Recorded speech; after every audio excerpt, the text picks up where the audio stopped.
The red dress clung to my body like a second skin, and I hated every inch of it. I stood in front of the full-length mirror in my tiny apartment, tugging at the hem that stopped mid-thigh, wondering what alternate universe version of myself had agreed to this. The fabric was crimson silk, cut to emphasize curves I usually hid beneath oversized sweaters and loose jeans. The neckline dipped just low enough to suggest without revealing, and the back was almost entirely open, held together by delicate straps that crisscrossed my shoulder blades. "You look like a goddess," Maya had declared when she'd pulled it off the rack at that boutique 3 weeks ago. "Ethan is going to lose his mind when he sees you." That was the point, wasn't it? To make Ethan regret every decision that had led him away from me and into the arms of Caroline Ashworth, the heiress daughter of some real estate mogul. 3 months. It had taken him 3 months after our breakup to propose to someone else, and now I was expected to smile politely at their wedding, like my heart hadn't been shredded. I smoothed my hands down the dress one more time, my palms damp with anxiety. My blonde hair fell in loose waves past my shoulders, styled by Maya, who had insisted on playing fairy godmother for the evening. Makeup that was bolder than anything I'd ever worn myself made my hazel eyes look larger, more dramatic. Red lipstick matched the dress perfectly. I didn't look like myself. That was probably the point. The invitation sat on my dresser. Elegant cream cardstock with gold lettering. "Ethan Clark and Caroline Ashworth request the pleasure of your company." I'd almost thrown it away when it arrived. Almost. But Maya had snatched it from my hands and declared this was my chance for closure, to show up looking absolutely stunning and remind Ethan what he'd lost. "You're too nice, Viv," she'd said, shaking her head. "Everyone walks all over you because you never stand up for yourself. Just this once, be selfish, be a little bit vindictive, show up and make him suffer." So here I was, 23 years old, wearing a dress that cost half my monthly rent from the coffee shop where I worked, about to attend my ex-boyfriend's wedding to prove. What exactly? That I could be petty? That I could pretend I didn't spend the first month after our breakup crying into pints of ice cream? The venue was one of those historic estates on the outskirts of the city, all manicured gardens and marble fountains, the kind of place that required actual invitations rather than Facebook event pages. I arrived fashionably late, as Maya had instructed, my heels clicking against the stone walkway as I made my way toward the sound of string music and polite conversation. The ceremony had already concluded. Guests mingled in the gardens during the cocktail hour, champagne flutes in hand, their laughter carrying on the early evening breeze. I accepted a glass from a passing waiter more for something to hold than any desire to drink, my stomach too knotted with nerves to consider alcohol. I spotted Ethan almost immediately. He stood near the fountain, Caroline's hand tucked into the crook of his elbow, both of them surrounded by well-wishers. She wore white, of course, an elegant gown that probably cost more than my car. Her dark hair was swept up in an intricate style, a delicate tiara catching the light. She looked perfect. They looked perfect together. My chest tightened, but I forced my expression to remain neutral, pleasant. Sweet Vivian, always smiling, always kind. That's what everyone expected. I hadn't made it 3 steps before someone called my name. "Vivian, oh my God, you came." It was Jessica, one of Ethan's cousins, pulling me into an enthusiastic hug that smelled of expensive perfume and wine. "You look absolutely gorgeous. That dress is insane." "Thank you," I managed, my cheeks warming. "You look beautiful too." Jessica was already half drunk, her words slightly slurred as she linked her arm through mine. "Come on, there are so many people who want to say hi. We've all missed you." She dragged me through the crowd, introducing me to relatives and friends I vaguely remembered from my 2 years with Ethan. Everyone was polite, complimentary about the dress, carefully avoiding any mention of the awkwardness of my presence at my ex's wedding. I smiled until my face hurt, laughed at jokes that weren't funny, and pretended my heart wasn't slowly fragmenting in my chest. Ethan hadn't looked at me once. An hour passed in a blur of forced pleasantries and champagne I didn't drink. The sun began to set, casting everything in shades of gold and amber. Guests started moving toward the reception hall, a stunning glass structure that overlooked the gardens. I should leave, I thought. I'd made my appearance, proved I could be mature about this. There was no point in torturing myself further. But before I could make my escape, I felt it, that prickling awareness of being watched. I turned slowly, scanning the crowd, and that's when I saw him. He stood apart from the other guests, positioned near the garden's edge where shadows from the surrounding trees created pockets of darkness the setting sun couldn't quite reach. Even from a distance, he was arresting. Tall, easily over 6 feet, with dark hair styled in that effortlessly perfect way that suggested both money and careful attention. His suit was charcoal gray, perfectly tailored to emphasize broad shoulders and a lean, powerful build. Everything about him screamed wealth and danger in equal measure. But it was his eyes that held me frozen. Even across the distance, I could feel the intensity of his gaze, dark and assessing, studying me with an interest that made my skin prickle with awareness. I didn't recognize him. I would have remembered someone like that. "That's Damian Moretti," Jessica slurred in my ear, appearing suddenly at my side again. "Total mystery man. Showed up with the Ashworths, but nobody seems to know exactly who invited him. Rumor is he's some kind of international businessman." She giggled. "More like international orgasm, am I right? Look at him." I tore my gaze away, embarrassed to have been caught staring. I should probably go. "What? No, the reception's just starting. Plus, I think Mystery Man over there has been watching you all night." My pulse jumped despite my better judgment. "He has not." "Has too. Every time I've looked over, his eyes are on you. Maybe you'll get a rebound tonight after all." "Jessica, I'm not—" But she was already being pulled away by another cousin, leaving me alone near the entrance to the reception hall.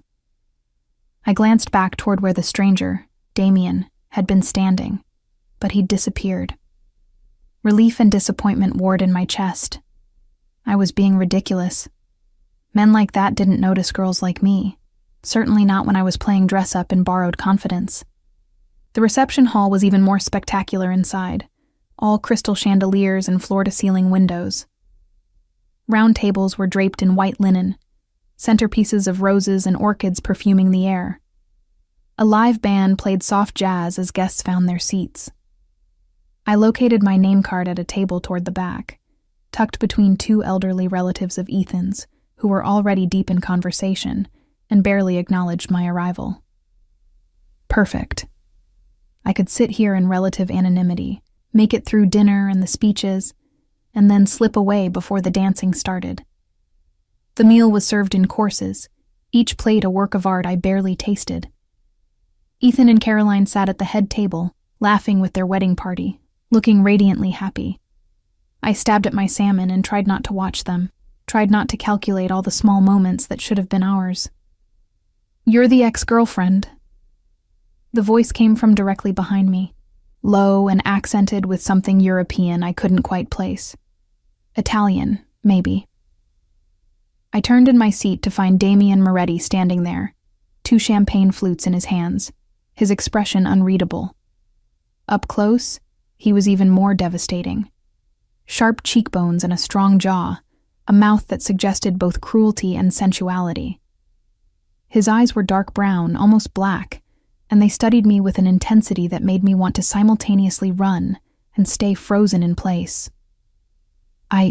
What? My voice came out smaller than I intended. "The ex-girlfriend," he repeated, offering me one of the champagne flutes. "Of the groom. That's why you're sitting back here alone, drinking water and pretending the salmon isn't slowly congealing on your plate." I blinked at him, my practiced politeness momentarily short-circuiting. That's incredibly presumptuous. But accurate. He pulled out the empty chair beside me and sat without invitation, setting both glasses on the table.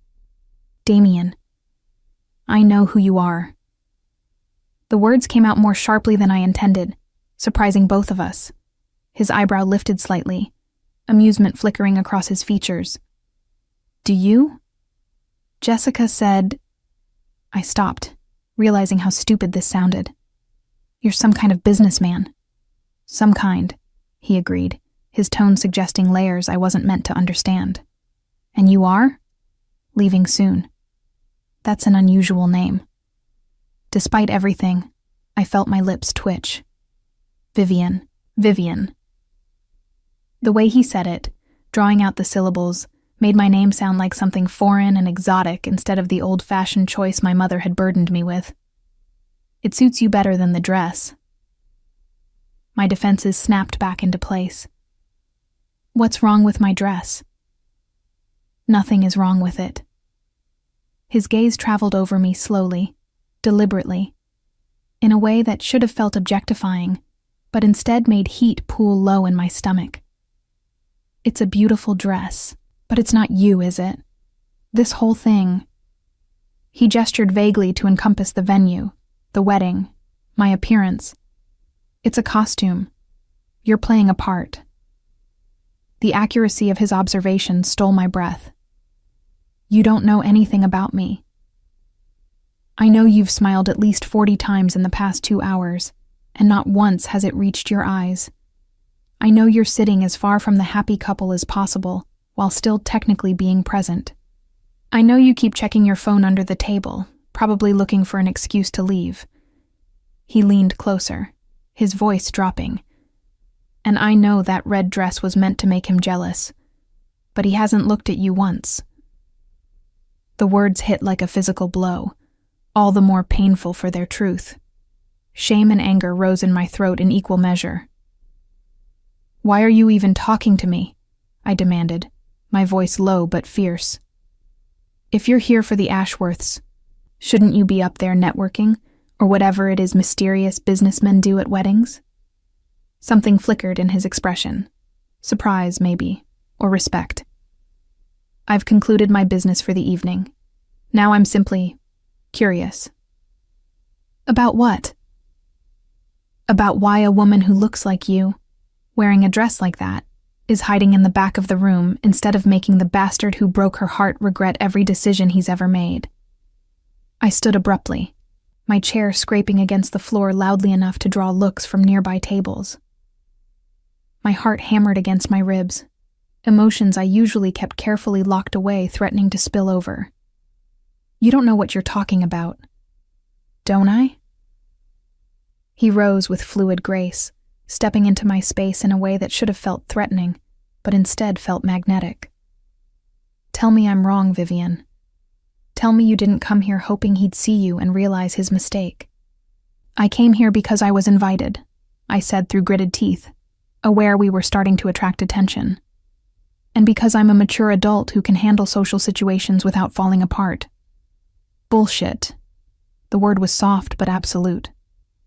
You came here to hurt, and you're discovering that some pains are impossible to inflict from a distance. Tears burned behind my eyes, but I refused to let them fall. Not here. Not in front of everyone. Not in front of this infuriating stranger who seemed to see straight through every defense I'd carefully constructed. I need some air, I managed, my voice thick. I turned and walked quickly toward the exit, not caring if it looked like I was fleeing, because that's exactly what I was doing. The gardens were quieter now, most guests having moved inside for dinner. I found a secluded bench behind a hedge maze, far enough from the reception hall that the music became a distant murmur. I sank onto the stone seat, finally allowing myself to feel everything I'd been suppressing. The humiliation of showing up here at all, the crushing disappointment of Ethan's complete indifference, the mortifying accuracy of Damian's observations. You're crying. I jumped, my head snapping up to find him standing a few feet away, hands in his pockets, expression unreadable in the deepening twilight. I'm not. I started to protest, but he was already moving, pulling a pristine handkerchief from his jacket and offering it to me. "You're allowed to cry at your ex's wedding," he said quietly. "That's probably the most honest thing anyone here will do all night." I took the handkerchief, dabbing at my eyes carefully so I wouldn't completely destroy Maya's makeup job. "Why did you follow me?" "Because I'm not finished being curious about you." "Well, congratulations. You got to see me fall apart. Mystery solved." "No." He sat beside me on the bench, close enough that I could smell his cologne. Something woody and expensive that probably cost more than my entire outfit. "The mystery is why you're crying over a man who clearly wasn't worth your time. You don't know him. You don't know us. I know he let you go. That tells me everything I need to know about his judgment." I looked up at him, surprised by the vehemence in his tone. In the fading light, his features were all sharp angles and shadows, dangerous and beautiful. "Why do you care?" "I told you, curiosity. That's not an answer." His mouth curved into something that wasn't quite a smile. "No, it's not." We sat in silence for a moment, the sounds of the reception distant and dreamlike.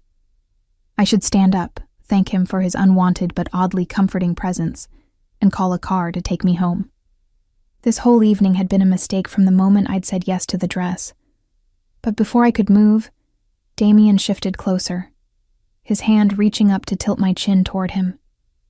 His touch was warm, his fingers calloused in a way that seemed at odds with his obviously expensive lifestyle. "What are you?" I started to ask, but the words died in my throat as he leaned in. The kiss was sudden, unexpected, and completely overwhelming. His mouth was firm against mine, commanding, tasting of champagne and something darker. For a heartbeat, I froze, shocked into immobility. Then something inside me snapped. I shoved him hard, breaking the kiss, scrambling to my feet as fury ignited in my chest. "What the hell is wrong with you?" I demanded, my voice shaking with rage rather than tears now. "You can't just... Who do you think you are?" Damian remained seated, looking up at me with an expression that might have been amusement if it weren't for the intensity burning in his dark eyes. "Someone who wanted to kiss you." "I don't care what you wanted. You don't just grab people and kiss them without permission. That's assault." "You're right." He stood slowly, and despite my anger, I was acutely aware of how much taller he was, how easily he could overpower me if he wanted. But he kept his distance, his hands visible at his sides. "I apologize. That was inappropriate." "Inappropriate?" I let out a slightly hysterical laugh. "That's putting it mildly." "Would it help if I said you're the first person I've ever felt compelled to kiss without asking first?" "No, that doesn't help at all. That makes it worse." "Why?" Because, I sputtered, unable to articulate exactly why his confession made me angrier rather than flattered. "Because I'm not some damsel for you to sweep off her feet. I'm not a game or a curiosity or whatever sick thing this is for you." "I never said you were." "Then what am I?" I challenged, crossing my arms over my chest. "What exactly do you want from me?" Damian studied me for a long moment, his expression impossible to read in the growing darkness. When he finally spoke, his voice was low and absolutely certain. "I'm still figuring that out. But I promise you, Vivienne, I'm going to find out." Before I could respond, before I could tell him exactly where he could shove his promises and his curiosity, he turned and walked away, disappearing back toward the reception hall and leaving me alone in the garden with my racing heart and the taste of him still on my lips. I didn't hear from Damian Moretti for exactly 3 days. 3 days during which I convinced myself the entire encounter had been some fever dream brought on by emotional distress and too much champagne I hadn't actually drunk. 3 days of Maya texting me constantly, demanding details about the wedding I was too embarrassed to provide. 3 days of forcing myself not to Google his name, because that would mean admitting he'd gotten under my skin. On the 4th day, He showed up at the coffee shop where I worked. I was in the middle of the morning rush, steam from the espresso machine making my hair frizz despite the careful bun I'd twisted it into. My apron was already stained with milk and coffee grounds, my smile wearing thin as customer after customer ordered increasingly complicated drinks with the casual entitlement of people who'd never worked a service job in their lives. Grande half-calf soy latte with 2 pumps sugar-free vanilla and extra foam, I called out, sliding the cup across the counter to a woman who immediately frowned at it like I'd personally offended her. This doesn't look like extra foam. I can remake it if you'd like, I offered with practiced patience, even as the line behind her grew longer and more restless. Never mind. I'm already late. She grabbed the cup and left without tipping, because of course she did. I turned back to the register to take the next order and froze. Damian Moretti stood at the front of the line, looking utterly out of place in his tailored navy suit among the college students in hoodies and stressed office workers in business casual. He was studying the menu board with apparent interest, like he actually needed to consider what to order at a chain coffee shop. "Can I help you?" I asked automatically, my customer service voice masking the sudden spike in my pulse. His eyes met mine, and a slow smile curved his mouth. "Vivian, what a pleasant surprise." "It's not a surprise if you came here on purpose," I said flatly. "No?" He stepped up to the counter, leaning slightly on it in a way that brought him closer to me. "Then perhaps I should say it's pleasant to see you again. What do you want?" "Coffee." His tone suggested we were discussing something far more intimate than beverages. "What would you recommend?" I bit back the urge to recommend he leave. "Professional," I reminded myself. "Be professional. The house blend is popular, or if you want something stronger, the dark roast." "I'll take whatever you're having." "I don't drink coffee." His eyebrow rose. "You work in a coffee shop but don't drink coffee?" "The smell makes me nauseous," I admitted before I could stop myself, then immediately regretted it.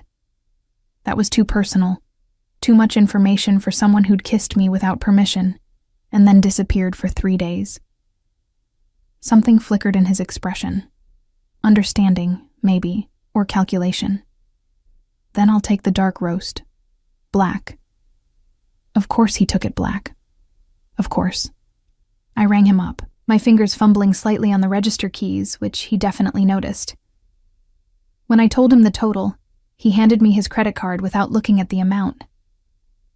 The name embossed on it read, Damian A. Moretti, and the card itself was black metal, the kind banks only issued to people with obscene amounts of wealth.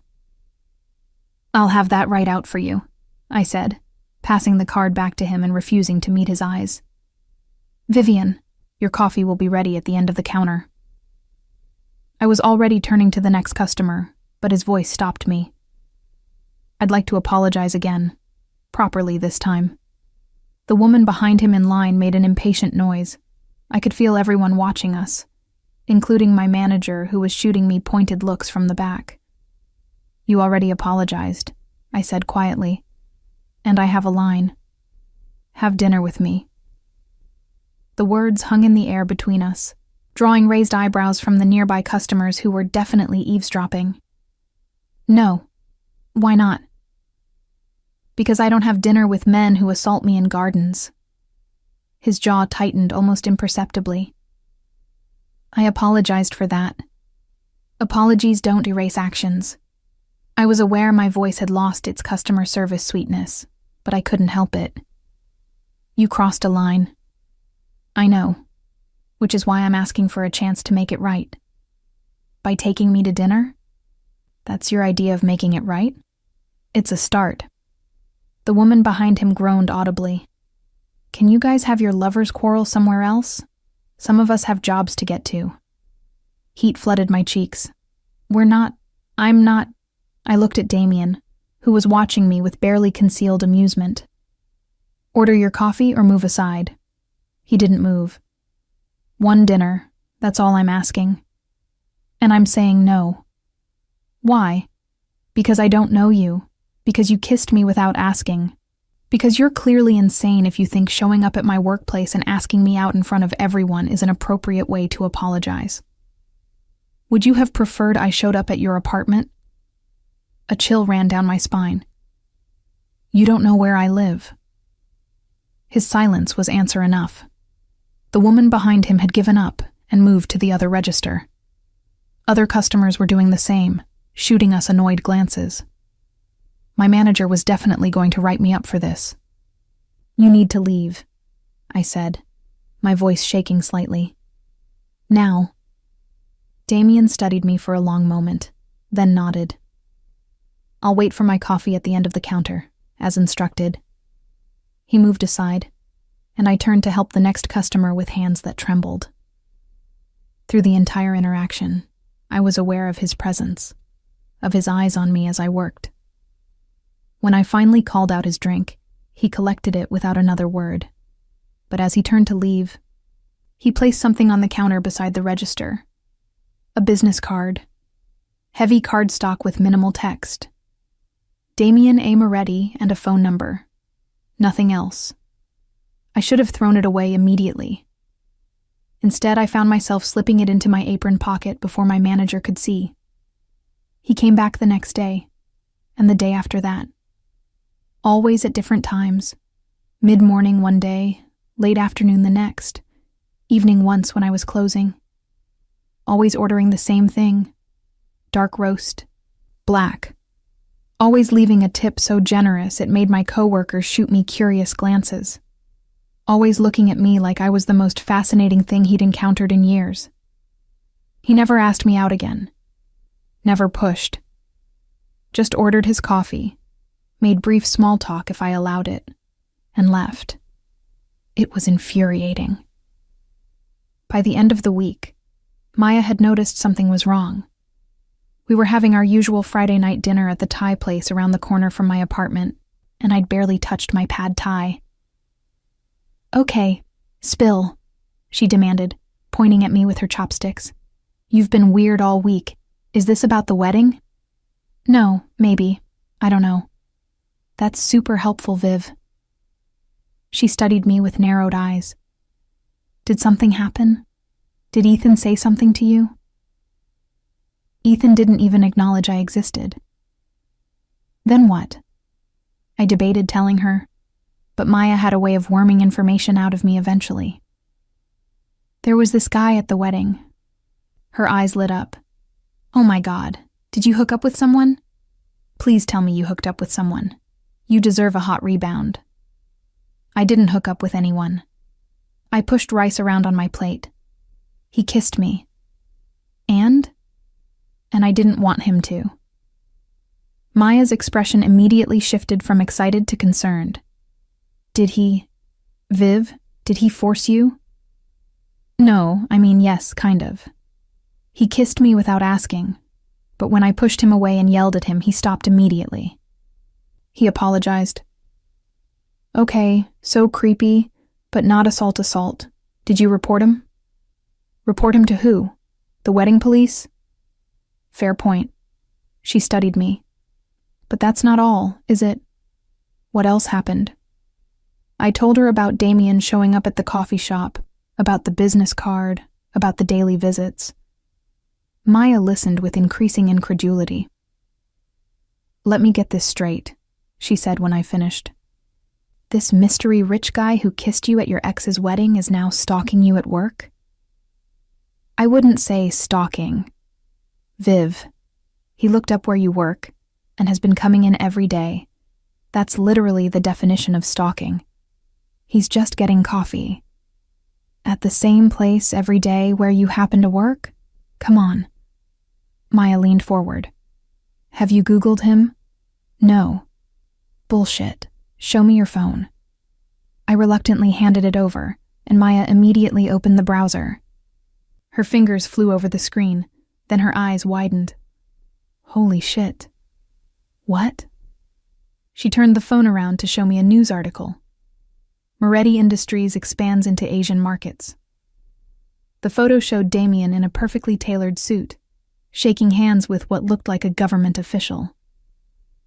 Moretti Industries. Maya read aloud. One of the largest privately held corporations in Europe, with holdings in real estate, shipping, and private security. She scrolled down.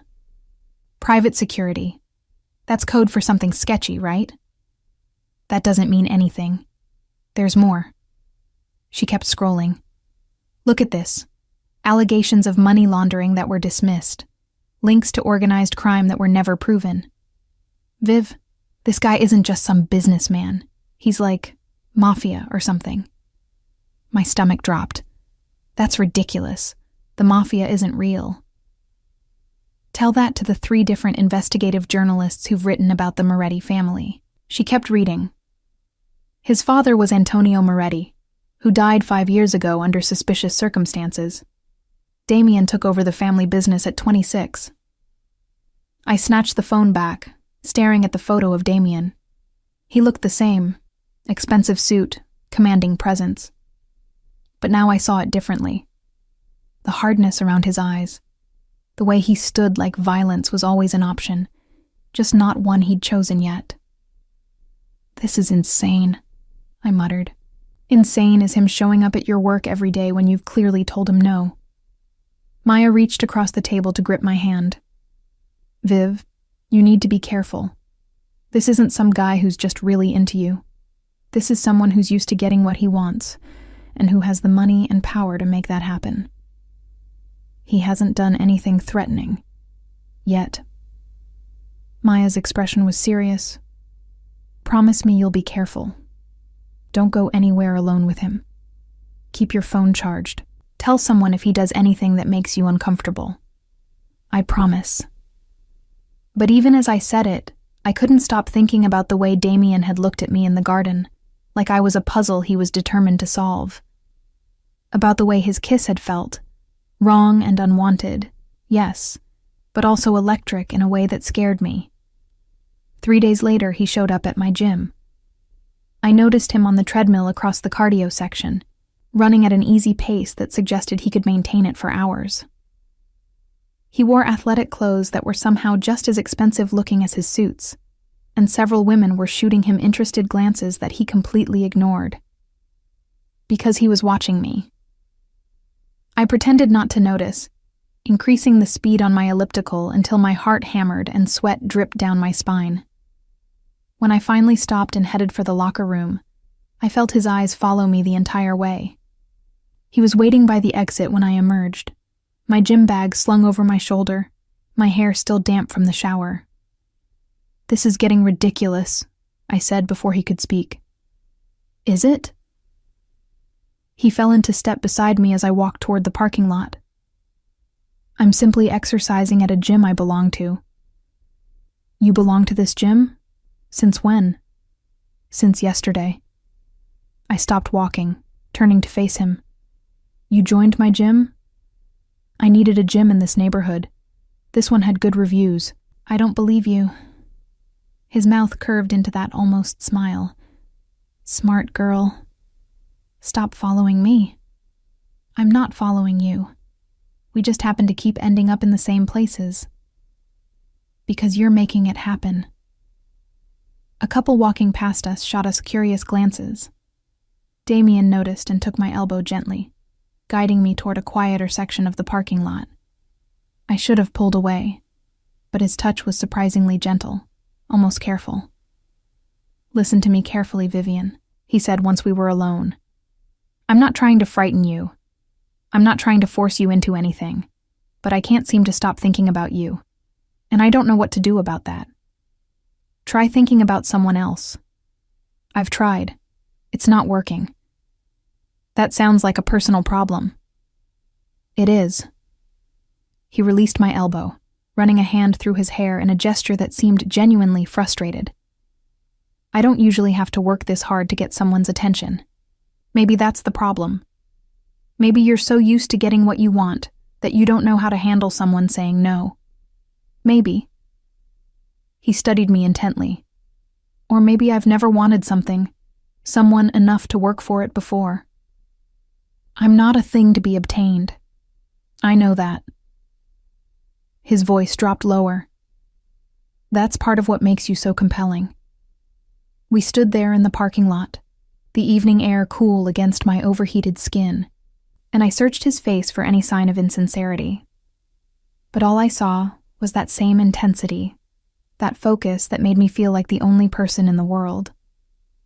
"One coffee," I heard myself say, surprising us both. Not dinner, not a date, just coffee in a public place during daylight hours. His expression transformed, that almost smile becoming something genuine and devastating. "When?" "Tomorrow, 2:00, the coffee shop where I work." "Your workplace? That seems like mixing business and pleasure." "It's my day off, and it's public, busy, and safe." I met his eyes steadily. "Take it or leave it." "I'll take it." I turned to walk toward my car, then paused and looked back. "And Damian? If you show up anywhere else I regularly go, my apartment building, my usual grocery store, any of it, the coffee is off and I'm filing a restraining order." He nodded slowly. "Understood." As I drove home, my hands shaking slightly on the steering wheel, I wondered what the hell I'd just agreed to. Coffee with a man who might be involved in organized crime, who'd kissed me without permission, who'd been essentially stalking me for 2 weeks. But I also remembered the way he'd apologized, the way he'd respected my space in the garden once I'd pushed him away. The fact that despite his obvious resources and power, he'd never once tried to force me into anything, just persistently, maddeningly, shown up. Maybe I was insane. Maybe this was the worst decision I'd ever made. Or maybe, just maybe, I was finally allowing myself to be selfish, to want something that wasn't safe or sensible or sweet. Tomorrow at 2:00, I would find out. Damian arrived at exactly 2 p.m. I'd gotten there 30 minutes early, securing a table by the window where I could watch the street, my phone positioned prominently on the table next to my untouched latte. Maya had insisted on knowing exactly where I'd be, what time, and had made me promise to text her every 30 minutes so she'd know I was safe. "If I don't hear from you, I'm calling the police," she'd said that morning, only half joking. "It's coffee, not a kidnapping." With a guy who's potentially in the Mafia? Same thing. Now, watching Damian walk toward the entrance, I wondered if she'd been right to worry. He wore dark jeans and a black sweater that somehow looked more expensive than most people's formal wear, his stride confident as he scanned the interior. When his eyes found mine, that small smile appeared, the one I was beginning to recognize, that suggested he found everything about this situation amusing. He ordered at the counter first, and I watched the barista, a college student named Marcus who worked weekends, practically trip over himself to serve him. Even without his usual suits, Damian commanded attention, drew eyes. It wasn't just his looks, though those were undeniable. It was something else, some quality that made people unconsciously step aside, defer to him. Power, I realized. That's what people recognized. The unmistakable aura of someone accustomed to being obeyed. "Thank you for meeting me," he said as he approached the table, his own coffee in hand. "May I?" I gestured to the chair across from me. "You paid for a month of gym membership just to see me exercise. I figured I owed you at least one conversation." He settled into the chair with that same fluid grace, studying me with open interest. "You changed your hair." My hand went self-consciously to the braid draped over my shoulder. "I always braided on my days off." "It suits you. More relaxed than the bun you wear for work. Do you analyze everything about people, or am I just special?" "You're special." He said it like it was a simple fact, not flattery. Though I do tend to notice details, yes. It saved my life more than once. The casual mention of life-threatening situations should have alarmed me. Instead, I found myself leaning forward slightly. "Is that what you do? Your business involves danger?"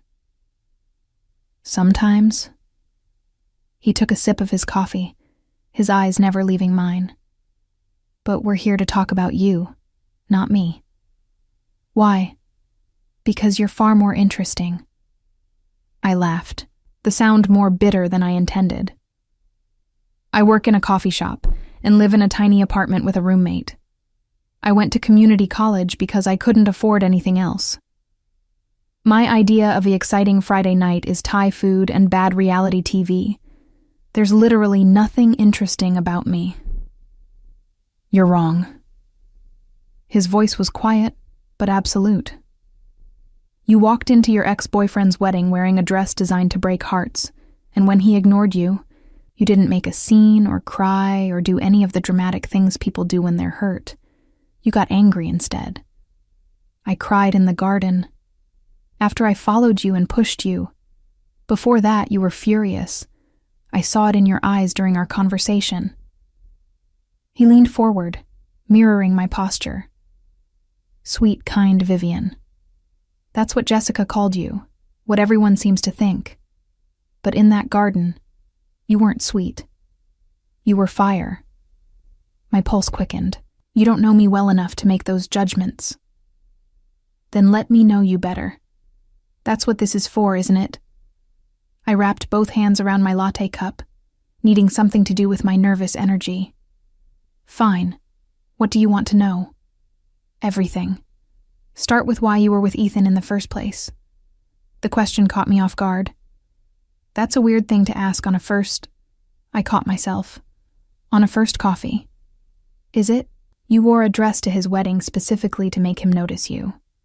That suggests either you're still in love with him, or you never properly dealt with why you broke up. We didn't break up. He broke up with me. The words came out more defensive than I intended. 3 months before he proposed to Caroline. And you still don't know why? I shook my head, looking down at my coffee. He said he needed to focus on his career, that he wasn't ready for the level of commitment I wanted. Then, 3 months later, he's engaged to someone else. Did you love him? I thought I did. I met Damian's eyes. But now I wonder if I just love the idea of him, of being in a stable relationship with someone who seemed to have his life figured out. Security. What? You loved the security he represented, the promise of a life that was predictable and safe. Damian's expression was unreadable. There's nothing wrong with that. Isn't there? Shouldn't love be more than just wanting stability? Most people's version of love is wanting something. Wanting to feel safe, wanting to be desired, wanting to not be alone. Pure, selfless love is rarer than people pretend. The cynicism in his voice surprised me. You sound like you don't believe in it at all. I believe in loyalty. I believe in trust. I believe in choosing someone and standing by that choice even when it's difficult. He paused. But love in the romantic sense? The kind poets write about? I think that's often just people projecting their fantasies onto someone convenient. That's incredibly depressing. Is it? Or is it honest? I studied him. This man who looked like he'd stepped out of a fashion magazine but talked like someone who'd seen too much of the world's ugliness to maintain illusions. What about your family? Surely you must have seen examples of good relationships. Something shuddered in his expression. My father loved my mother. I know that absolutely. But that love didn't protect her from the consequences of his choices. What happened? That's not first coffee conversation. But his tone suggested it might never be, that some doors remained locked even to people he let get close. I should have pushed. Should have demanded to know what Maya had found. The allegations, the suspicious death, the questions about organized crime. But something about the way he'd closed off made me hesitate. Tell me about the dress instead, he said, changing the subject with obvious intent. Your friend's idea? I nodded. Maya. She thought it would give me closure, showing up looking good and reminding Ethan what he'd lost. But it didn't work. No. He barely glanced at me all night. I tried to keep the hurt out of my voice and failed. I felt invisible, or worse, irrelevant. You were the most visible person there. To you, maybe. But I gestured vaguely at him. You. What does that mean? It means you're not normal. Normal people don't follow strangers to coffee shops and gyms. Normal people don't look at someone the way you look at me. And how do I look at you? Like I'm something to be consumed, I thought, but didn't say. Like I'm a puzzle you're trying to solve. Close. He leaned back in his chair, that almost smile returning. I look at you like you're the first genuine thing I've encountered in a very long time. And I'm trying to figure out if you're real, or if I've imagined you. The words sent heat through my chest. You can't just say things like that. Why not? It's true. Because I struggled to articulate why his brutal honesty unsettled me so much. People don't just say exactly what they're thinking. There are rules, social norms, which I'm ignoring because life is too short to waste time on games. He leaned forward again. I want you, Vivienne. I've wanted you since I saw you standing alone at that wedding, radiating hurt and fury in equal measure. I wanted you when you slapped me in the garden. I wanted you every single day I came to your work, hoping you'd finally say yes to coffee. And I want you right now, sitting across from me, looking at me like I'm insane, but also like you're not entirely opposed to my particular brand of insanity. My mouth had gone dry. I'm not asking you to be. I'm just being honest about what I want. You can decide what you want on your own timeline. And if I never want the same thing, then I'll have wasted a gym membership and consumed far too much mediocre coffee. His tone was light, but his eyes were serious. But I'll respect your choice. We sat in silence for a moment, the sounds of the coffee shop surrounding us, the hiss of the espresso machine, the murmur of conversation, acoustic music playing softly through speakers. Normal sounds in a normal place, belying the completely abnormal conversation we were having. I need to know something, I said finally. The truth. Ask. Are you in the Mafia? Damian didn't react with surprise or denial. He simply took a sip of his coffee, set down the cup, and met my eyes steadily. Define Mafia. You know what I mean. Organized crime. Illegal operations. The stuff that gets people killed. My businesses are legitimate. I pay my taxes. I employ thousands of people across multiple countries, and I ensure they're compensated fairly for their work. He paused. But I also operate in spaces that exist in gray areas. I provide services that technically legal enterprises won't touch. I have relationships with people who would be considered criminals by most definitions. And yes, violence is occasionally necessary to protect what's mine. The honesty stole my breath. You're admitting it. I'm being honest, which is what you asked for. His expression didn't change. Does that frighten you? Yes. Good. You should be frightened. My world isn't safe or kind or predictable. Then why are you pursuing me? Why drag someone like me into that? Because you're not part of that world. You're separate from it, untouched by it. When I'm with you, I'm not thinking about shipping routes or political connections or which rival family is making moves into my territory. I'm just thinking about you. His voice dropped lower. And that's something I haven't experienced in longer than I can remember. I should have run. Should have grabbed my phone and walked out and never looked back. But instead, I found myself asking, what happens if I say yes to another coffee date? Then we have another coffee date, and maybe eventually dinner, and maybe eventually more than that, if you decide you want it. And if your world follows you into mine, I won't let it. The words were a promise and a threat combined. You and whatever we might become are separate, protected, sacred, if you will. You can't guarantee that. No, he admitted. But I can promise I'll do everything in my power to keep you safe. That counts for something, doesn't it? It shouldn't have. I should have been smarter than this, more cautious. Maya would kill me if she knew I was even considering this. But there was something intoxicating about the way Damian looked at me, about being wanted with such single-minded intensity, about being seen as something precious by someone who could have literally anyone. One more coffee date, I heard myself say. But not here. Somewhere neutral. Name the place. There's a bookstore cafe across town. Quiet, small. Nobody knows me there. When? Next weekend. Saturday afternoon. He nodded slowly, a genuine smile finally breaking through his usual reserve. Saturday afternoon at a bookstore cafe. I'll find out which one. Of course you will, I muttered, but without real heat. We talked for another hour, the conversation flowing more easily once the heavy subjects were set aside. He asked about my favorite books, my opinions on terrible reality TV, why I'd chosen to braid my hair today specifically. In return, I learned he spoke 4 languages fluently, had never been to Disneyland, and had strong opinions about the correct way to make espresso.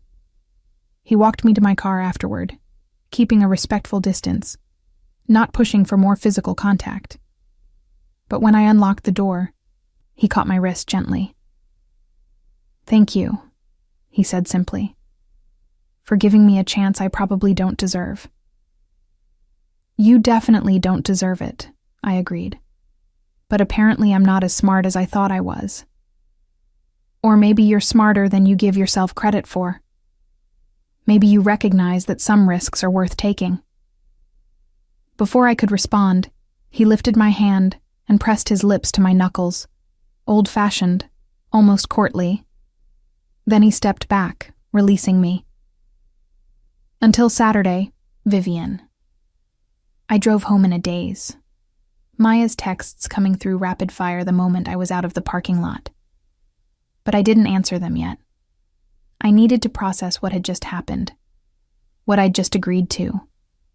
I was going on a second coffee date with a man who'd essentially admitted to being a criminal, who'd been stalking me in the most persistent, unsettling way, who looked at me like I was the only thing in the world worth paying attention to, and despite every logical reason I shouldn't, I found myself looking forward to Saturday. The bookstore cafe was everything I'd hoped it would be, tucked into a quiet neighborhood I rarely visited, with floor-to-ceiling shelves, mismatched furniture, and the comforting smell of old books and fresh coffee. Saturday afternoon sunlight streamed through tall windows, casting warm pools of light across worn hardwood floors. I'd arrived 20 minutes early again, unable to help myself, and claimed a small table in the back corner. My book, a mystery novel I'd been trying to finish for weeks, lay open in front of me, but I'd read the same paragraph 4 times without absorbing a single word. Mystery or thriller? Damian's voice startled me. He stood beside the table, 2 coffee cups in hand, looking unfairly good in jeans and a dark green sweater that brought out the warmth in his brown eyes. Mystery. How did you...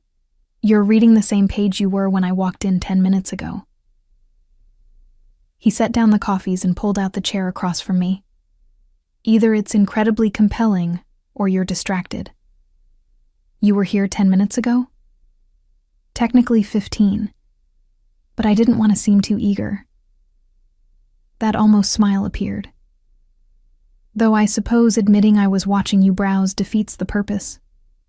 I should have been irritated by that. Instead, I found myself fighting a smile of my own. You're terrible at playing it cool, you know that?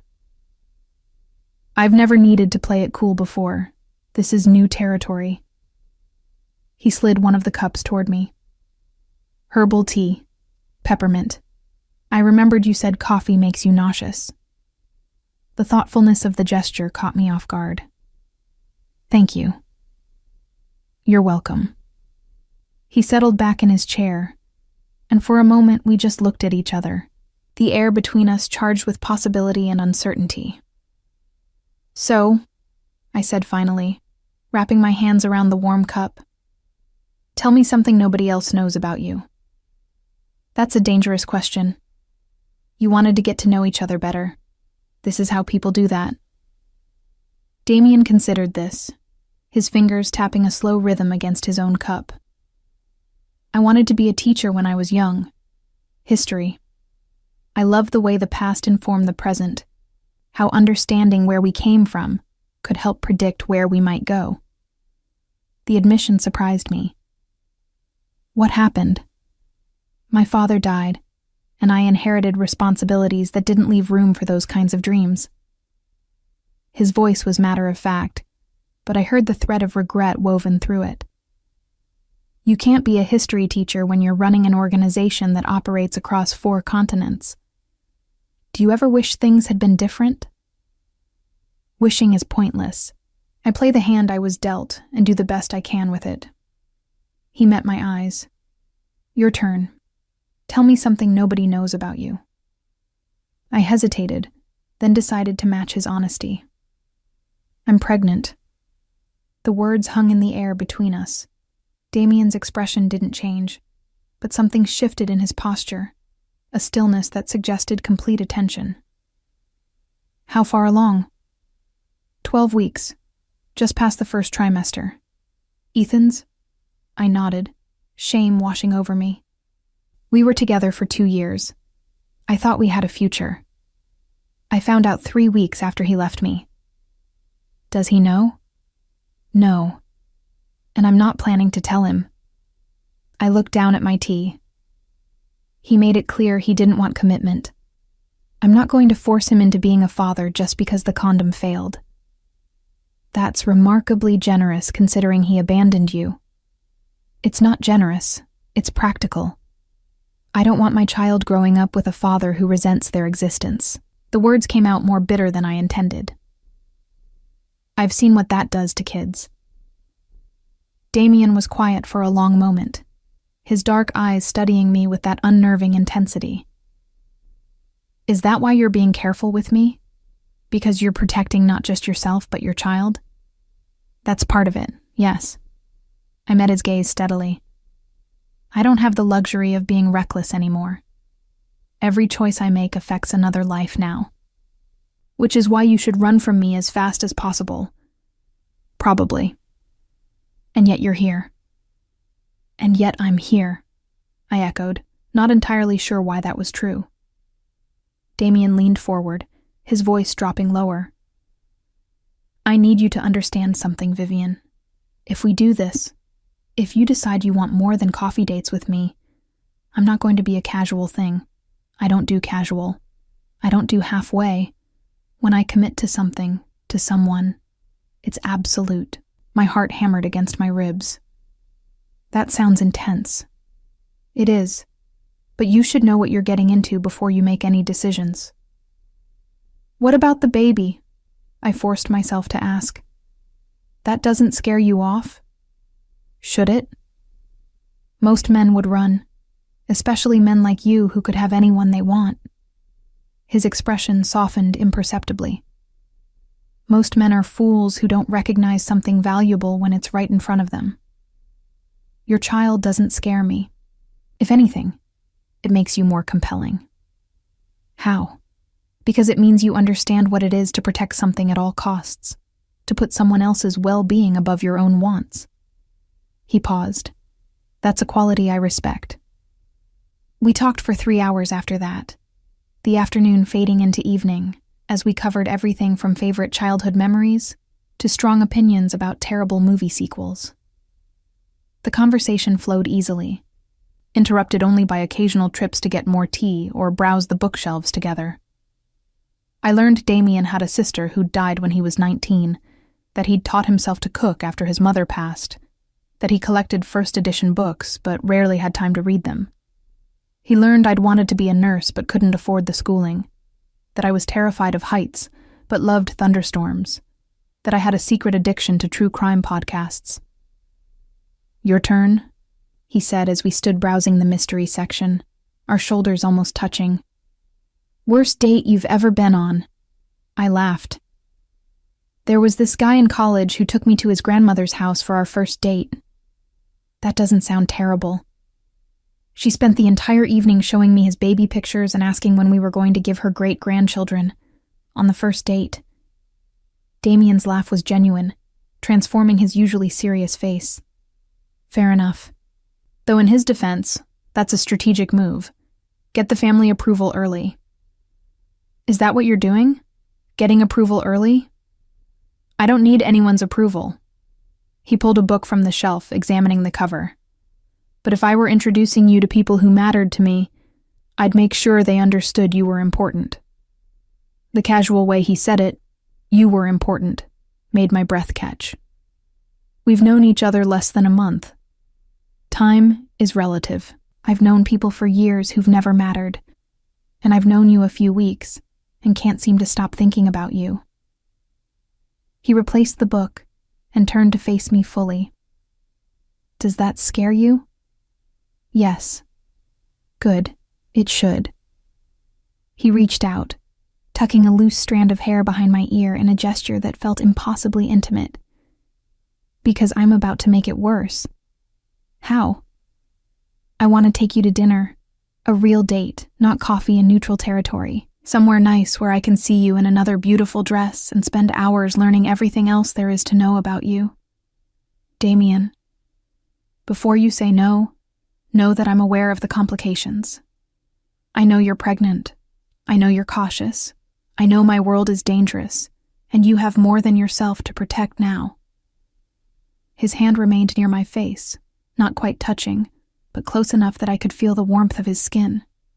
But I also know that I'm not going to stop wanting this. Wanting you, regardless of how many logical reasons there are to walk away. This is insane. Completely. I should say no. You should. But I'm not going to, I heard myself say, surprising both of us. His smile was slow and devastating. When? Next Friday, 7 o'clock. And Damian, pick somewhere quiet. I don't do well with crowds. Noted. He lowered his hand, but his eyes remained intense. I'll send a car for you. I can drive myself. You could, but you won't have to. Before I could argue, he added, My driver is security vetted. I'm not putting you in a car with just anyone. The reminder of his world, of danger and security and the need to be cautious, should have made me reconsider. Instead, I found it strangely reassuring. Whatever else Damian was, he took protection seriously. We walked back to my car as the sun set, painting the sky in shades of orange and pink. He didn't try to kiss me, didn't push for more physical contact. But the way he watched me, the focus in his gaze, felt more intimate than a touch. Thank you for today, I said as I unlocked my car door. Thank you for saying yes. He held the door as I slid into the driver's seat. Drive carefully. I will. And Vivian? He leaned down slightly, bringing himself to my eye level. Thank you for telling me about the baby. That took trust, and I don't take that lightly. As I drove home, my phone buzzed with messages from Maya demanding updates. But instead of answering them, I found myself thinking about Damian's words. Time is relative. I've known people for years who've never mattered. He was right, in a way. I'd known Ethan for 2 years and never felt the kind of magnetic pull I experienced in Damian's presence. Had never felt seen the way I did when those dark eyes focused entirely on me, which was either the most romantic thing that had ever happened to me or a massive red flag I was choosing to ignore. Probably both. When I finally texted Maya back, I kept it simple. I'm in trouble. Her response came immediately. Good trouble or bad trouble. I stared at my phone, thinking about next Friday's dinner date, about the way Damian looked at me like I was something precious, about how I was letting a potentially dangerous man into my life when I was supposed to be focused on preparing for motherhood. Not sure yet, I typed back. But I don't think I can stop now. The dress Damian sent arrived Thursday afternoon. I'd come home from my morning shift at the coffee shop to find a large black box sitting outside my apartment door. Tied with silver ribbon and embossed with the name of a designer boutique I'd only ever walked past with my nose pressed to the window. A small card rested on top in thick cream cardstock, Damian's handwriting bold and precise. For tomorrow. D. Maya, who'd come over to help me pick out something appropriate for the date, let out a low whistle when I opened the box. Inside, nestled in tissue paper, was a deep emerald green dress that looked like liquid silk. "Holy shit," she breathed, reaching out to touch the fabric. "Viv, this is Valentino. Do you know how much this costs?" "I don't want to know. Several $1,000s, at least." She lifted it carefully from the box. "Try it on." "I'm not keeping it. I'm going to wear something from my own closet." "Don't be stupid. You're going to dinner with a billionaire who sent you designer clothes. You wear the dress. It feels like, I don't know, like he's buying me or something." Maya leveled me with a look. "He's courting you. There's a difference. Now try on the damn dress before I do." The dress fit perfectly, which should have been impossible since Damian had never seen me in anything but work clothes and casual outfits. But somehow he'd gotten my measurements exactly right. The silk draped over my small baby bump in a way that was flattering without being obvious, the color bringing out the green flecks in my hazel eyes. "You look like a princess," Maya said softly. "A really hot, slightly dangerous princess." I studied my reflection, barely recognizing myself. This is crazy, right? All of this? Completely insane. She came to stand beside me. But also kind of amazing? When's the last time a guy made this kind of effort for you? Never. Exactly. Ethan never once sent you flowers or planned a surprise or made you feel special. This guy, criminal background and stalker tendencies aside, is clearly obsessed with you. That's not necessarily a good thing. No, but it's not necessarily bad either. She squeezed my shoulder. "Just be careful, okay? Keep your phone on you. Text me every hour. And for God's sake, don't go anywhere private with him until you're absolutely sure you trust him." The Blacktown car arrived at exactly 7 on Friday evening. The driver was a stocky man in his 50s with kind eyes who introduced himself as Marcus and helped me into the back seat with surprising gentleness. "Mr. Moretti asked me to assure you that I've been with the family for 20 years and you're perfectly safe in my care," he said as we pulled away from the curb. "The family?" "His father employed me first. I've known Damian since he was a boy." Marcus met my eyes in the rearview mirror. "He's a good man, miss. Whatever you might have heard or fear about him, he's a good man where it counts." The drive took 40 minutes, heading toward the more exclusive part of the city where buildings were separated by gates and security rather than mere property lines. We pulled up to what looked like a private residence rather than a restaurant, a restored Victorian mansion with warm light glowing from tall windows. Damian met me at the entrance, and my breath caught. He wore a charcoal suit that was somehow both formal and casual, his dark hair perfectly styled, a small smile curving his lips as he took in my appearance. "You're devastating in that dress," he said simply. "Thank you for wearing it. Thank you for sending it. Though you shouldn't have. It's too much." "Nothing is too much when it comes to you." He offered his arm. "Shall we?" The interior of the house was even more stunning. Original architectural details combined with modern luxury, artwork on the walls that looked like it belonged in museums. Damian led me through to a private dining room where a table had been set for 2, candles casting flickering light across crystal and china. "You rented an entire restaurant?" "I own the house. The chef is someone I hired for the evening." He pulled out my chair. "I remembered you said you don't do well with crowds." The thoughtfulness stole my breath. It's too much, Damian." "You keep saying that. But I disagree." He sat across from me, his eyes warm in the candlelight. You deserve to be somewhere beautiful, somewhere you can relax and not worry about being watched or judged. A server appeared, a woman in her 30s who introduced herself as Marie and described the evening's menu with genuine enthusiasm. Every dish she mentioned made my mouth water, and I realized I'd been so nervous about tonight that I'd barely eaten all day. "The lady will start with the butternut squash soup," Damian said when Marie finished. "And I'll have the same. For the main course, prepare the salmon for her, not the steak. And make sure everything is cooked thoroughly. No rare meat, no raw preparations." Marie nodded and disappeared. I stared at Damian. "How did you know I can't have rare meat right now?" Pregnant women should avoid undercooked foods, food safety risk. He said it so matter-of-factly, like of course he'd researched pregnancy dietary restrictions before planning the menu. I also made sure there's no soft cheese, no raw fish, nothing that could pose a risk. Something warm unfurled in my chest. "You didn't have to do that." "Of course I did." He leaned forward slightly. "Your safety and the baby's well-being are important to me." "Why?" The question burst out before I could stop it.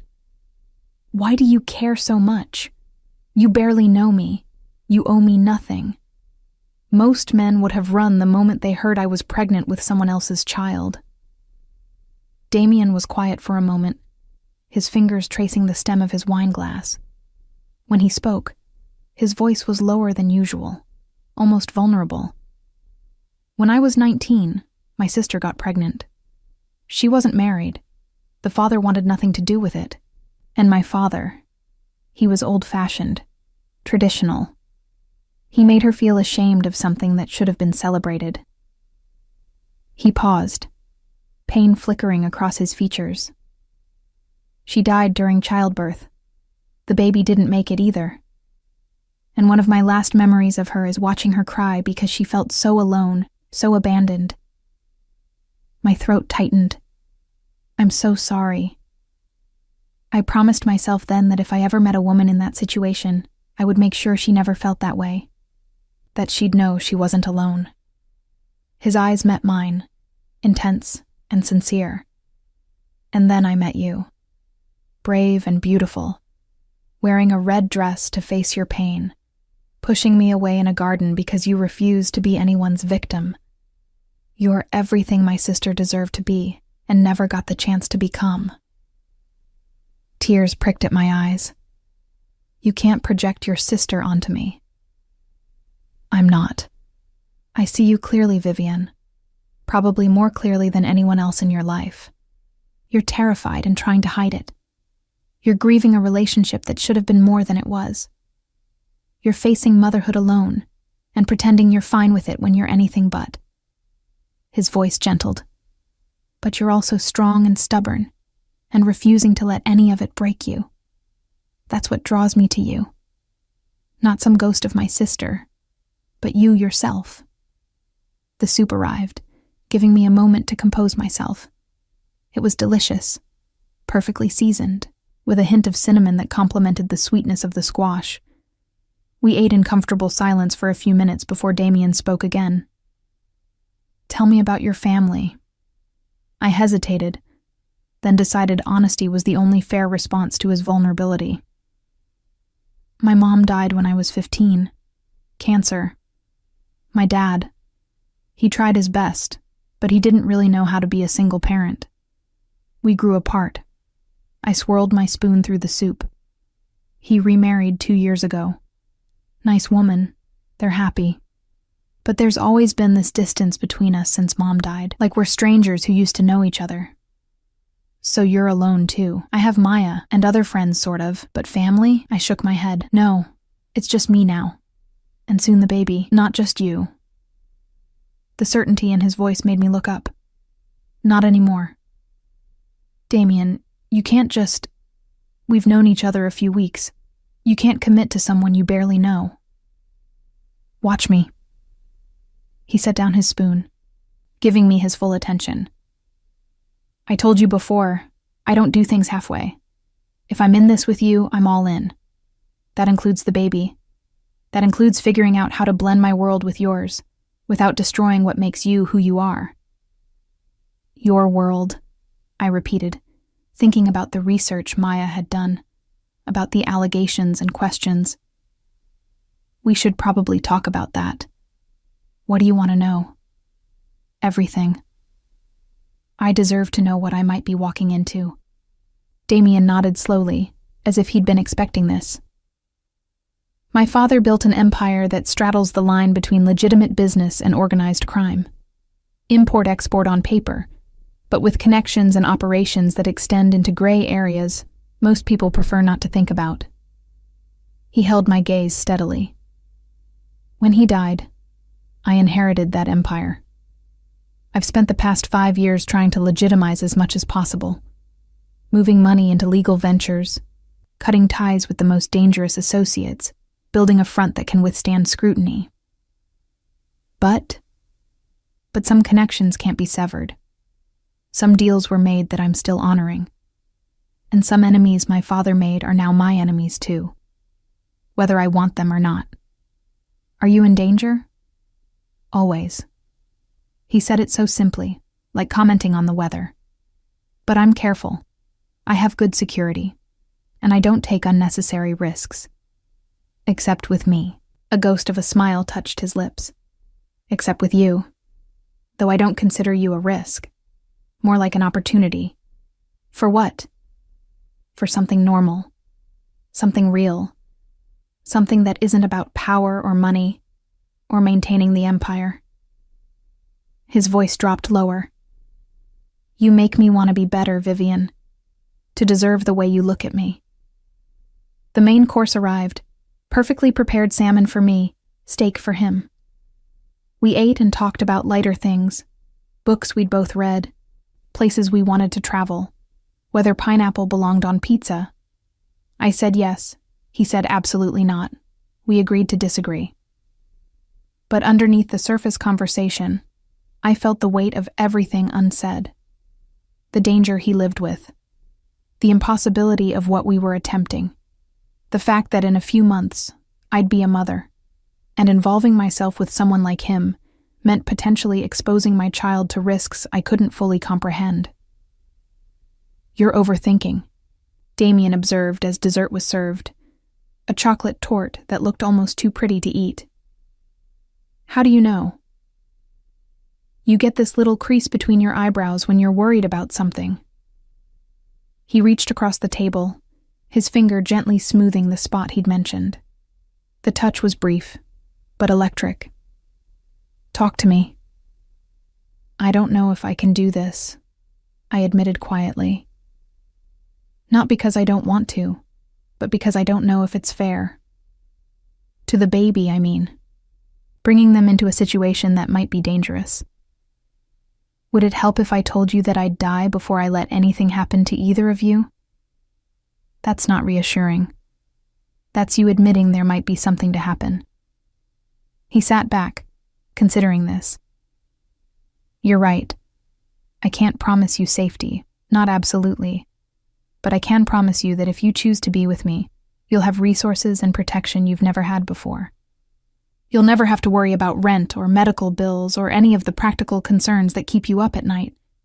Your child will have the best of everything. Education, opportunities, security. That sounds like you're trying to buy me. I'm trying to give you options. There's a difference. His expression was serious. I know what it's like to struggle, Vivian. My father came from nothing. He built everything we have from scratch, and it cost him pieces of his soul along the way. I don't want that for you. I don't want you working yourself to exhaustion at a coffee shop, worrying about how you'll afford diapers and daycare. But in exchange, I'd be tying myself to someone whose father was probably a mob boss and who admits he operates in gray areas I don't fully understand. Yes. He didn't try to sugarcoat it. That's the trade. Comfort and security in exchange for accepting that my world has darkness in it. I pushed the chocolate torte around my plate, appetite gone. I need time to think about this. Take all the time you need. But know this. My offer doesn't come with an expiration date. Whether you decide tomorrow or 3 months from now, or after the baby is born, my answer will be the same. I want you in my life, Vivian, however that looks, whatever shape it takes. We finished dessert in silence, the weight of the conversation settling between us. When Marie cleared the plates and asked if we wanted coffee, I shook my head. I was suddenly exhausted, emotionally wrung out from the intensity of the evening. I should get home, I said quietly. Damian nodded, standing and offering his hand to help me up. Marcus will drive you. Thank you for dinner. It was beautiful. Thank you for coming. He walked me to the entrance where Marcus was already waiting with the car. But before I could step outside, Damian caught my hand, his thumb brushing over my knuckles. Vivian, whatever you decide, know that tonight mattered to me. You matter to me. I looked up at him, at this powerful, dangerous man who looked at me like I was something precious, and felt something shift in my chest. Fear, yes, but also hope. And maybe, just maybe, the beginning of something that could be called love. You matter to me too, I admitted. That's what scares me. Good. He lifted my hand to his lips, pressing a kiss to my palm. Fear means it's real. On the drive home, I stared out the window at the passing city lights and tried to organize my thoughts. Everything logical said I should end this now. Damian himself had said his world was dangerous. I had a baby to think about, a future to protect. But I also thought about the way he'd researched pregnancy dietary restrictions, about the dress that fit perfectly, about the vulnerability in his eyes when he'd talked about his sister, about the way he made me feel seen and valued and important for the first time in longer than I could remember. Maybe some risks were worth taking. Maybe some people were worth the danger they brought with them. Or maybe I was just a fool falling for the wrong man at exactly the wrong time. I'd have months to figure out which one was true. The text came 3 weeks later, at 2:17 in the morning. I jolted awake, my hand instinctively going to my growing belly, a habit I'd developed as the pregnancy became more obvious. My phone screen glowed in the darkness, Damian's name appearing with a message that made my blood run cold. Someone knows about you. Pack a bag. I'm sending Marcus. I was still staring at the text when my apartment buzzer sounded, insistent and urgent.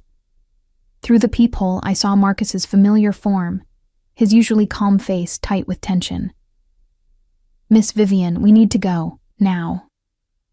What's happening? I'll explain in the car, please. Mr. Moretti was very clear about the timeline. Something in his voice made me move. I grabbed my purse, threw on the jacket hanging by the door, and followed him into the hallway. Maya's apartment was dark. She was visiting her parents this weekend, which now seemed like a blessing. The drive to Damian's house took 20 minutes that felt like hours. Marcus explained in terse sentences. A rival family had discovered I existed, had connected me to Damian, saw me as leverage. There had been surveillance, questions asked in places I frequented. Damian had people watching the watchers, which was how he'd learned about it before anything happened. How bad is it? I asked, my hand still pressed protectively over my stomach. Bad enough that Mr. Moretti is considering options he swore he'd never use again. Marcus met my eyes in the rearview mirror. He cares about you very much, Miss Vivian. I've known him since he was a boy, and I've never seen him like this. Damian was waiting when we arrived, the door opening before Marcus could even park. He pulled me from the car with barely controlled urgency, his hands framing my face as he searched my expression. Are you all right? Did anyone follow you? Did you notice anything unusual in the past few days? I'm fine. I didn't notice anything. Damian, what's going on? He guided me inside, not releasing his grip on my hand. The house was different than I remembered from our dinner. The warm lighting replaced by harsh brightness, Several men I didn't recognize positioned at strategic points, all of them armed. The Kozlov family, Damian said without preamble. Russians I've been having territory disputes with for the past year. Someone in their organization identified you leaving my house after our dinner. They've been watching you since then. Fear spiked through me. Watching me how? Photos, video surveillance.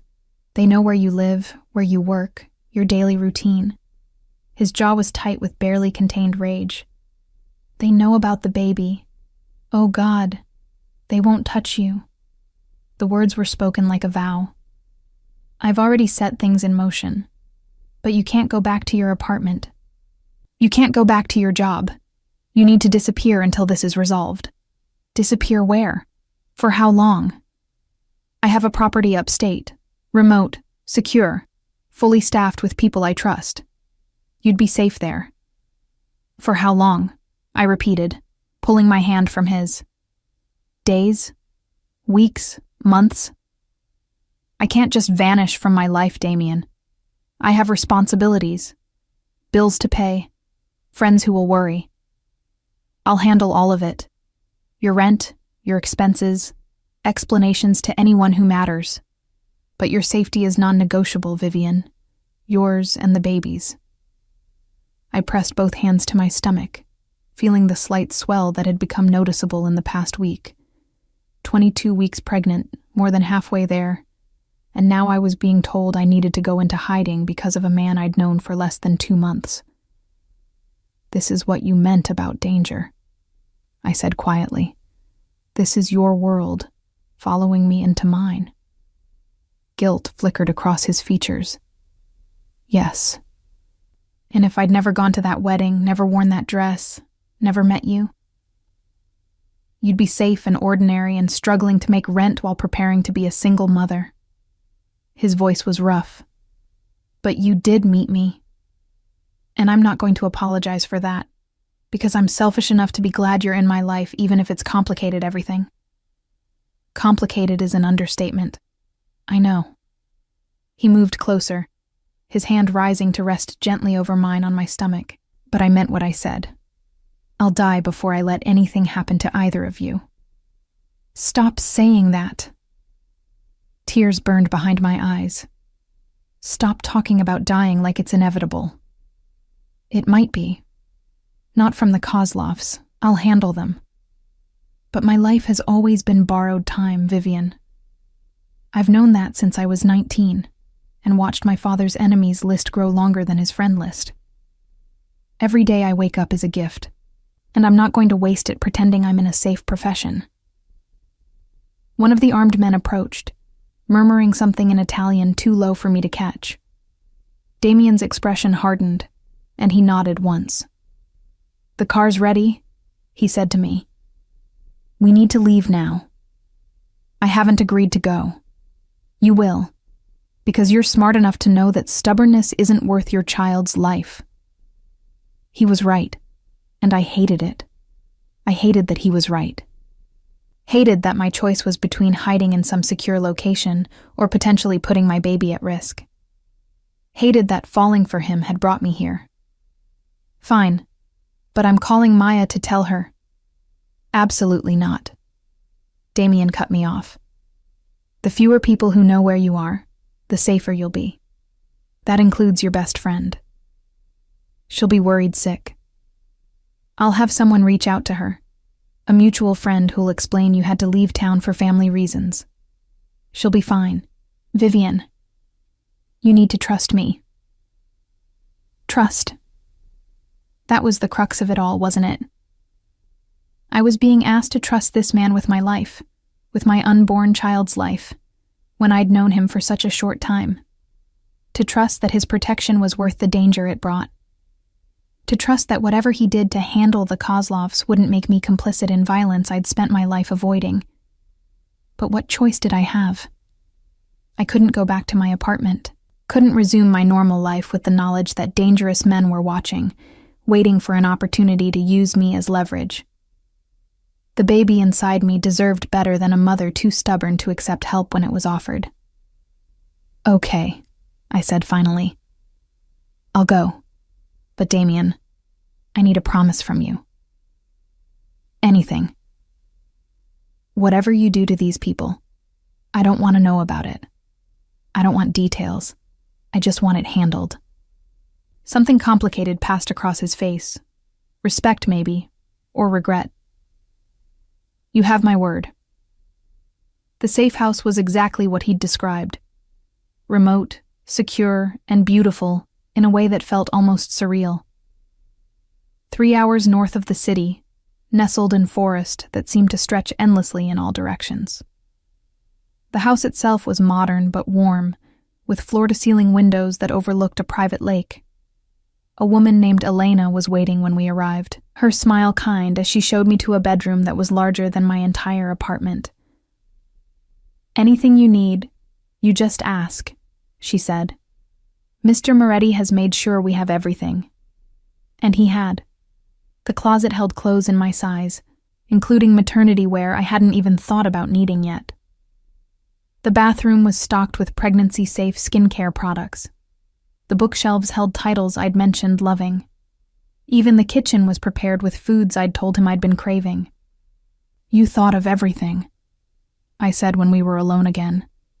Damian's security team positioned strategically around the property but giving us privacy. I try. He moved to the window, looking out at the darkening forest. I'm sorry it came to this. Are you? Because you got what you wanted.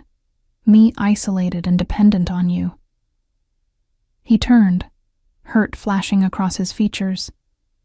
You think this is what I wanted? Isn't it? This whole time you've been trying to get me into your world, to make me need you. Now here I am, exactly where you wanted me. What I wanted was for you to choose me freely, not because circumstances forced your hand. His voice was low, controlled.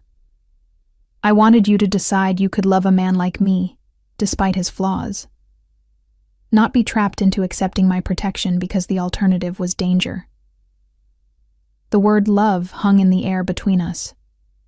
We'd danced around it for weeks, implied it without saying it, but hearing it spoken directly made it real.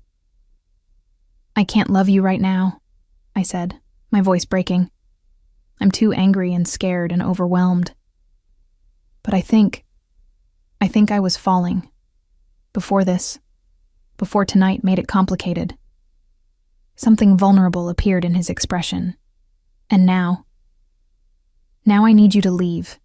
Give me space to process all of this, to figure out how I feel about everything. He nodded slowly, though I could see the resistance in the tension of his shoulders. I'll come back tomorrow, or whenever you're ready to talk. But Vivian... He moved closer, stopping just short of touching me. I need you to know something. This situation, the danger, it won't last forever.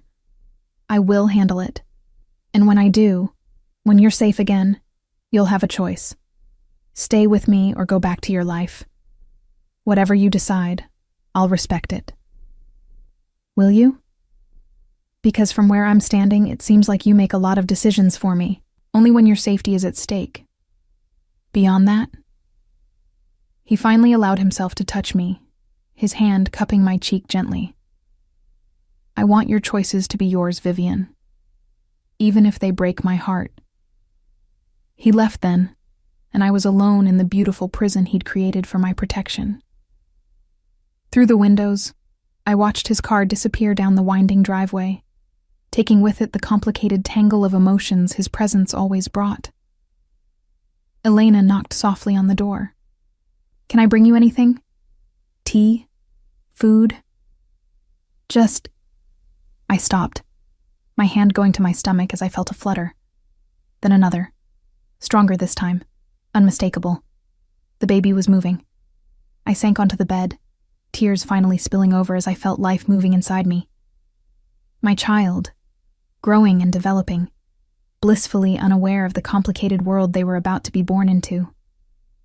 A child whose father didn't even know they existed, and whose mother was falling for a dangerous man who might get them all killed. I'm sorry, I whispered to my belly. I'm so sorry you got me for a mother. I'm supposed to make better choices than this. The flutter came again, as if in response. And despite everything, the fear, the anger, the overwhelming uncertainty, I felt a fierce protective love surge through me. Whatever else happened, whatever I decided about Damian, this baby would be safe, would be loved, would grow up knowing their worth had nothing to do with the circumstances of their conception or the danger that surrounded their birth. That promise, at least, I could keep. 3 days passed in the safe house. Damian called twice a day, respectful of my request for space but clearly struggling with the distance. Elena kept me company, never prying but always available. I read, walked the property with security following at a discreet distance, and tried to sort through the impossible tangle of my feelings. On the 4th day, Damian showed up unannounced. I was on the dock, my feet dangling in the cool lake water, when I heard footsteps approaching. I didn't turn around, just knew it was him. "You're supposed to call first," I said. "I know. But something happened I needed to tell you in person." He sat beside me, close but not touching. "The Kozlovs. They're no longer a threat." "Meaning?" "Meaning I've come to an agreement with their leadership. You're off limits, permanently. They've agreed to forget you exist in exchange for territorial concessions I was willing to make." I turned to look at him. "You gave up territory? That can't be good for business. Business isn't worth your life." He met my eyes steadily. "Or your peace of mind. I meant what I said, Vivian. You matter more." "What did you have to do? To make them agree?" "Nothing you need to worry about. But nothing that violates the promise I made you either. I didn't lie when I said you wouldn't have details. I studied his face, looking for signs of violence or guilt. But all I saw was exhaustion and something that looked like relief. So I can go home now? If that's what you want. Your apartment is still there, untouched. Your job is still available. I made sure of it. You can resume your life exactly as it was before that wedding." "Can I?" I asked quietly. "Because I'm not sure I can pretend the past 2 months didn't happen, that you didn't happen." Hope flickered in his expression. "What are you saying?" "I'm saying..." I took a deep breath. "I'm saying I don't want to go back. Not to the apartment, not to the coffee shop, not to struggling alone. But I also don't want to be trapped or controlled or feel like I'm losing myself in your world. What do you want?" "I want partnership. I want to be part of decisions that affect me. I want to know I can leave if things become too much. But also know you'll fight to make me want to stay." I placed my hand over his on the dock. "I want to try this, Damian. Really try. But on terms that respect both our needs." His hand turned over, fingers interlacing with mine. "I can do that. I can give you partnership. Even when it means compromising? Especially then. Because you're worth more than my pride or my need for control." I leaned against his shoulder, feeling the solid warmth of him, and thought about the baby growing inside me. About the life I'd imagined versus the life that seemed to be unfolding. About fear and hope, and the strange way love sometimes arrived at the worst possible time. "My baby is going to need a father figure," I said quietly. "Not necessarily Ethan. Just someone who'll show up and be present and make them feel valued." Damian's arm came around me, protective and gentle. "I can be that, if you'll let me." "You'd really do that? Raise another man's child?" "I'd be raising your child. That's all that matters." He pressed a kiss to my temple. "Besides, I've gotten rather attached to the idea of you and me and this baby as a unit, whatever form that family takes." We sat there as the sun set, painting the lake in shades of orange and gold, and I felt something shift inside me. Not quite peace, There was still too much uncertainty for that. But maybe the beginning of it. The possibility that this impossible thing we were attempting might actually work. "Take me home," I said finally. "Not to the apartment. Home to wherever you are. Because I think that's where I belong now." Damian's smile was the most genuine I'd seen from him, transforming his usually guarded face. "Are you sure?" "No. But I'm sure I want to try." 6 months later, I gave birth to a daughter. Charlotte Marie, named after both our mothers. Damian was there for every moment, never leaving my side even when labor stretched for 14 hours. And when they finally placed her in my arms, tiny and perfect and screaming with healthy lungs, I looked up to find tears streaming down his face. "She's beautiful," he whispered. "You're both beautiful." "Welcome to fatherhood," I said softly. "Is that what this is?" I thought about Ethan, who'd never even known I was pregnant. About the family I'd imagined versus the one I'd found. About how love sometimes arrived in the most unexpected packages. "Yeah," I said, reaching for his hand and placing it over Charlotte's tiny fingers. "That's exactly what this is." 3 years later, I wore a different dress to a different wedding. My own. Small ceremony, just family and close friends, in the garden where Damian had kissed me that first night. Charlotte was flower girl, taking her job very seriously as she scattered petals with concentrated determination. "You know," I said to Damian as we danced at the reception, "if someone had told me that night at Ethan's wedding that I'd end up here, I would have called them insane." "What changed?" I looked up at him, at this man who'd pursued me relentlessly, protected me fiercely, and loved me, and my daughter, without reservation. I stopped being afraid of what could go wrong, and started focusing on what was going right. And what's the verdict? I smiled, thinking about Charlotte asleep in Maya's arms at a nearby table, about the life we'd built together, complicated and imperfect, but undeniably ours. About how the worst night of my life had somehow led to the best. Verdict is, sometimes the best things happen when you wear the wrong dress to the wrong wedding and catch the right person's attention. Damian's laugh was warm against my ear. "Remind me to send Ethan a thank you card." "Don't you dare." "Too late. Already did." At my shocked expression, he grinned. "I thanked him for being stupid enough to let you go. Seemed like the decent thing to do. I should have been mortified.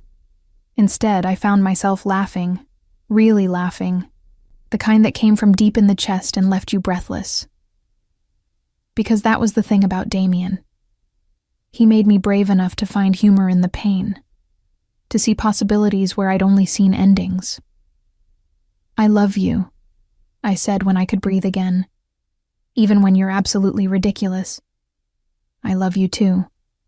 He pulled me closer, swaying to music that had shifted to something slower, more intimate. "And our daughter, and this life we've built, even when it's complicated, especially when it's complicated," I corrected. Because complicated was honest, complicated was real, and after years of trying to make simple work when it clearly didn't, complicated felt exactly right.